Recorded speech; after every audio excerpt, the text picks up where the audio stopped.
Good morning students. कल की class में अपन ने मुख्यमंत्री के पद, शक्ति व कार्यों के बारे में चर्चा की थी, जिसमें उसके पद के बारे में और कार्यों के बारे में बात हुई थी, जिसमें अपन ने एक पॉइंट पे चर्चा की थी। उसकी बची हुई जो चीज़ें हैं उनके ऊपर अपन आज बातचीत करेंगे।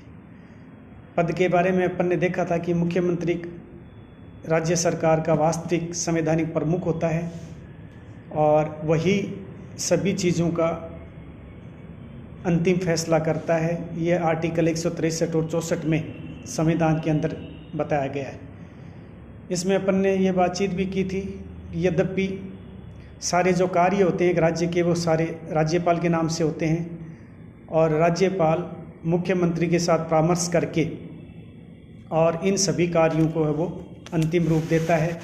चाहे वो किसी आयोग के अध्यक्ष की नियुक्ति का मामला हो या मंत्रिपरिषद के अंदर जो मंत्री हैं उनकी नियुक्ति का मामला हो, राज्यपाल की अंतिम स्वीकृति के बाद ही वो चीज़ें अपना प्रारूप ले पाती हैं।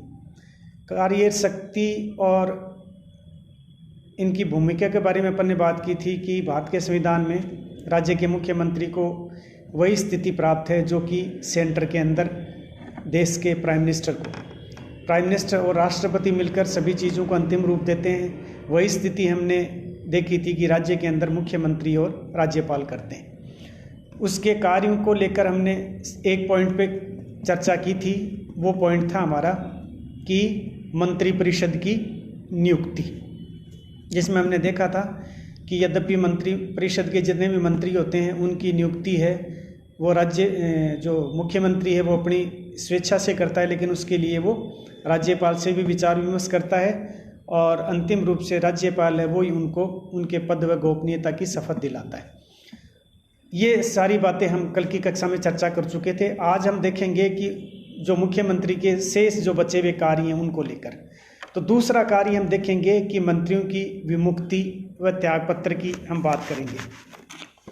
मंत्रिपरिषद के सदस्यों में कोई यदि मुख्यमंत्री के इच्छा के अनुसार कार्य नहीं करता है या सामूहिक उत्तरदायित्व का जो सिद्धांत है यदि उसका पालन नहीं करता है या वो अगर अस्वस्थ रहता है या अपने उत्तरदायित्वों को सक्षमता से वहन नहीं करता है, तो मुख्यमंत्री को यह अधिकार है कि ऐसे मंत्री से वो त्यागपत्र देने के लिए कह सकता है।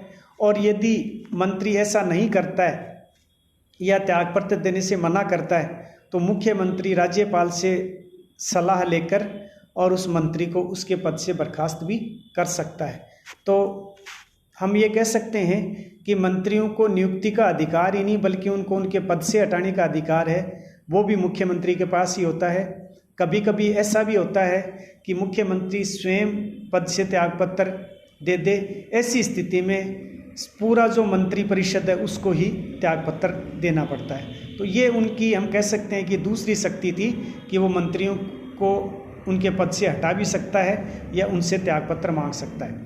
तीसरी जो उनकी शक्ति है वो है मुख्यमंत्री मंत्रिपरिषद के बीच की बात हम करेंगे कि राज्य की मंत्रिपरिषद एक त्रिस्तरीय संगठन है, जिसमें सबसे ऊपर कैबिनेट मंत्री होता है और कैबिनेट के नीचे और जो मंत्री होते हैं जिनको हम कह सकते हैं राज्य मंत्री होते हैं और उनके निचले स्तर के ऊपर है वो उपमंत्री होते हैं। तो इस तरह तीन कैटेगरी हो गई, एक कैबिनेट मिनिस्टर हो गए और एक स्टेट मिनिस्टर हो गए और एक है डिप्टी मिनिस्टर हो गए। और उनमें नीचे जो उपमंत्री अथवा संसदीय जो सचिव होते हैं उनकी नियुक्ति है वो बहुत कम अवसरों पर ही होती, ऐसा देखा गया है। सामान्यतया कैबिनेट मंत्री बैठकों का स्थान, समय तथा मुद्दों का निर्णय मुख्यमंत्री करता है कि कहाँ पे सभा होगी, कौन कौन मंत्री उनके अंदर भाग लेंगे, और अध्यक्षता है उस कार्यक्रम की वो भी मुख्यमंत्री करता है। कैबिनेट द्वारा लिए गए निर्णयों को क्रियान्वित करने का जो उत्तरदायित्व है वो संबंधित विभाग का जो मंत्री होता है या उनके जो सचिव होते हैं उनका होता है। मुख्यमंत्री इन क्रियान्वयन संस्थाओं का मूल्यांकन करता है तथा समय समय पर संशोधनात्मक या सुधारात्मक कार्रवाई भी वो कर सकता है। अगली हम अगर बात करें तो वो है मुख्यमंत्री और राज्यपाल के बीच के संबंधों की।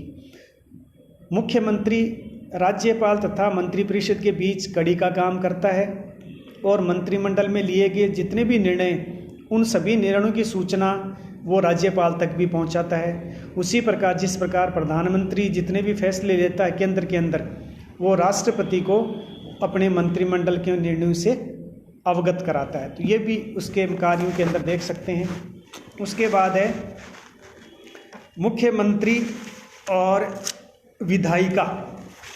अंतिम जो इसकी बात हम कर सकते हैं वो है विधायिका का अभिप्राय है वह अंग जो सरकार के लिए कानूनों का निर्माण करता है। मुख्यमंत्री मंत्रिपरिषद तथा विधायिका के बीच प्रधान कड़ी है, क्योंकि मुख्यमंत्री ही बहुमत दल का नेता होता है और संयुक्त दल के नेता के रूप में वह अपनी उपस्थिति का एहसास विधायिका को हर समय पे करवाता रहता है और विधायिका और जो जितने भी मंत्री परिषद के सदस्य हैं उन सब के बीच में तालमेल जो बनाने का कार्य है वो मुख्यमंत्री के द्वारा ही किया जाता है।